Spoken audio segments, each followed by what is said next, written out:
Presiden Jokowi diminta untuk mencopot Yudian Wahyudi dari jabatan Kepala BPIP buntut pelepasan jilbab paskibraka. Permintaan ini tertuang dalam gugatan hukum yang dilayangkan ke Pengadilan Negeri Solo Kamis kemarin. Pihak yang melayangkan gugatan adalah Lembaga Pengawasan dan Pengawalan Penegakan Hukum Indonesia (LP3HI). Ketua LP3HI Arif Sahudi mengatakan Jokowi menjadi pihak pertama yang digugat. Pasalnya, Kepala Negara dinilai bertanggung jawab atas pelaksanaan upacara peringatan HUT RI. Sementara pihak kedua yang digugat adalah Kepala BPIP Yudian Wahyudi. Arif sendiri menilai pelepasan jilbab paskibraka merupakan pelanggaran terhadap Undang-Undang HAM.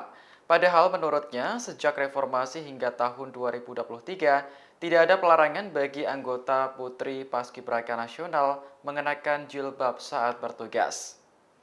Selain meminta Jokowi mencopot Yudian, penggugat juga meminta keduanya untuk meminta maaf secara terbuka kepada masyarakat. Kemudian membayar ganti rugi 100 juta rupiah untuk masing-masing paskibraka yang lepas jilbab dan 100 juta rupiah untuk pemulihan. Kemudian kita juga meminta untuk majelis nanti untuk memerintahkan kepada kedua